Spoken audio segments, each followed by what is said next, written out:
క్రీస్తునందు మిక్కిలిగా ప్రేమించబడుతున్న ప్రియ సహోదరి సహోదరులారా, మన నిరీక్షణ మనల్ని ఎప్పుడు నిరుత్సాహపరచదు అని పరిశుద్ధ గ్రంథం పలుకుచున్నట్లుగా మన విశ్వ కథోలిక శ్రీసభను విశ్వాస పదములో నడిపిస్తున్న మన ఫ్రాన్సిస్ పాపు గారు లోకరక్షణార్థము మహినే వీడి భువికే తెంచిన క్రీస్తు ప్రభు జన్మించి 2025వ సంవత్సరములో అడుగీడుతున్న సందర్భమున ఈ సంవత్సరమును జూబిలి వత్సరముగా ప్రకటించి ఉన్నారు.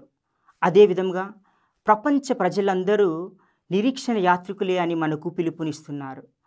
మరి మనము ఆ యొక్క నిరీక్షణను కలిగి ఉండాలంటే ఏమి చేయాలి, ఏ విధంగా జీవించాలి అని మనము ఒకసారి గనుక మనము ధ్యానించినట్లయితే నేటి దివ్య గ్రంథ పఠనములు మనము వేటికై నిరీక్షించాలి, వేటికై నిరీక్షించకూడదు అని మనకు తేటతెల్లం చేస్తున్నాయి.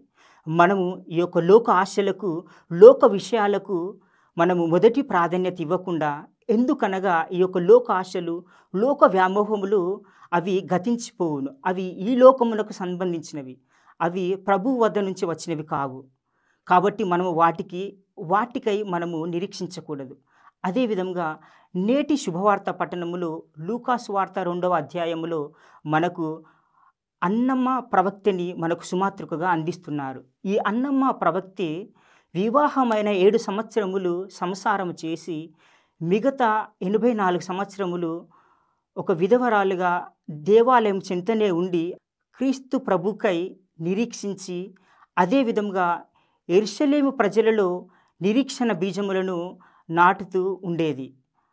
తన యొక్క ప్రార్థన, ఉపవాసములు ఎంతో ఫలించి ఒక రోజున దేవాలయములో ఆ యొక్క క్రీస్తు ప్రభువుని ముఖాముఖిగా చూసి గుర్తించే అటువంటి భాగ్యము తనకు దొరికింది.